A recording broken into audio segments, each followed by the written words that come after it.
I'm ready to order. Who let you in, old hag? You can't even afford water here. When a dignified elderly woman entered one of Portland's most prestigious dining establishments, no one suspected her presence would unravel a hidden truth that would leave the entire room stunned. It was late afternoon, and the golden sun poured through the floor-to-ceiling windows of Avery's Kitchen, a high-end bistro known for impeccable service and atmosphere. The air hummed with clinking crystal, muted business conversations, and the gentle strains of a live pianist. Amid the sea of designer suits and delicate perfumes, the front door opened for a black woman of advanced years, Mrs. Sterling. Her movements were deliberate, slow, yet her posture was ramrod straight, reflecting decades of resilience. Clad in a navy coat adorned with intricate needlework and carrying a modest leather handbag, she carried a calm authority in her gaze. The hostess smiled, a flicker of hesitation barely reaching her eyes. "Do you have a booking, ma'am?" she asked. "Yes, under Mrs. Sterling," the woman replied with quiet politeness. After a brief ledger check, the hostess led her to a small, cramped table tucked near the noisy kitchen doors, the worst seat in the house. "Have you ever entered a room and felt people deciding your worth before you even spoke?" Mrs. Sterling said nothing. She folded her hands and waited, but tension thickened, hinting that her evening would be anything but welcoming. If you're ready to see how this tension ignites, hit like and subscribe to Toss Stories. The moment of truth is coming. Avery's Kitchen was renowned for service, but for Mrs. Sterling, it was invisible. Her server, a sharp young man named Julian, moved swiftly, attending every table, except hers. He passed by 3, 4, 5 times, eyes intentionally avoiding her corner as if she were a ghost. When he finally stopped, his smile was paper thin. "Sorry for the delay," he said, clipped and impatient. "We're slammed. I'll be back." Mrs. Sterling nodded politely, watching him pivot immediately to a nearby group of casually dressed diners. Drinks were taken, smiles flashed, attention lavished, all while she waited. What would you do if you were ignored while everyone else was pampered? Speak up, or watch how far they'd go? Nearby tables noticed. A woman whispered to her partner, glancing judgmentally at Mrs. Sterling. The subtle, insidious exclusion was palpable, felt in every empty water glass, every diverted glance. 10 minutes stretched into 20. Julian returned, delivering a bottle of wine to a neighboring table.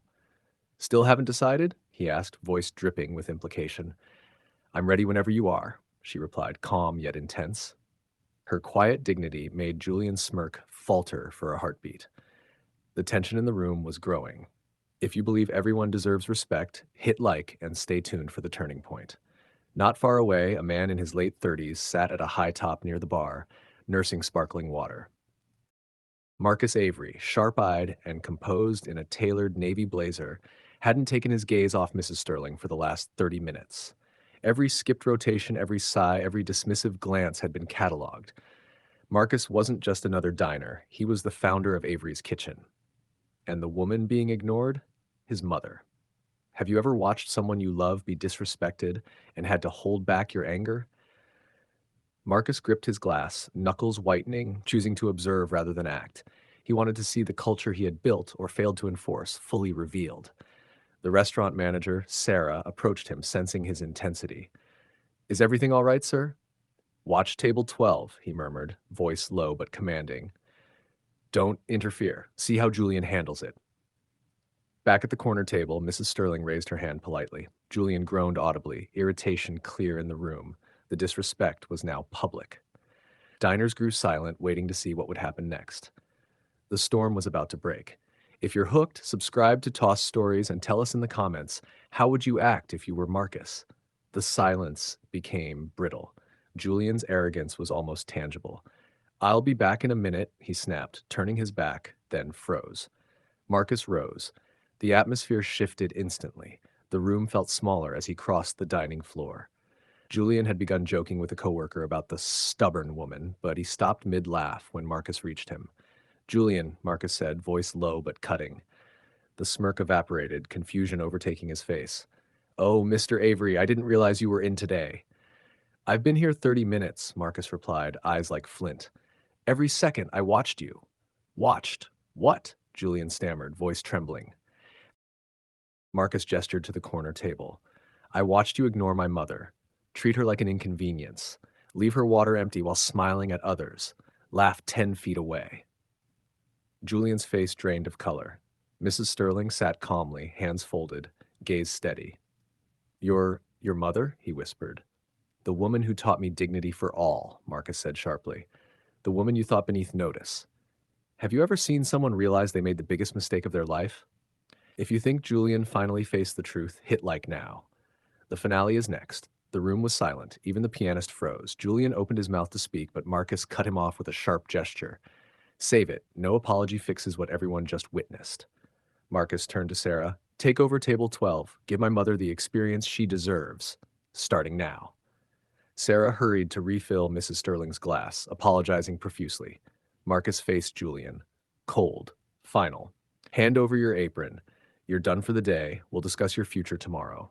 Humiliated, Julian obeyed, leaving the heavy door swinging behind him.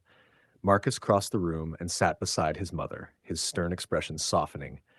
I'm sorry I let that happen, Mom, he whispered. Don't be, Marcus, she said, patting his hand. You didn't let it happen. You let him reveal who he truly was. Sometimes that's the only way real change occurs. As the evening wound down, Avery's kitchen transformed. Staff moved with renewed purpose, understanding that respect isn't optional, it's fundamental. Mrs. Sterling finished her meal with quiet dignity, leaving a lasting impression stronger than any dish. What would you have done? Speak up or watch? Let this story remind you to choose empathy every time. From the other side of silence, toss stories like, subscribe, and share. True character is how you treat those who can do nothing for you.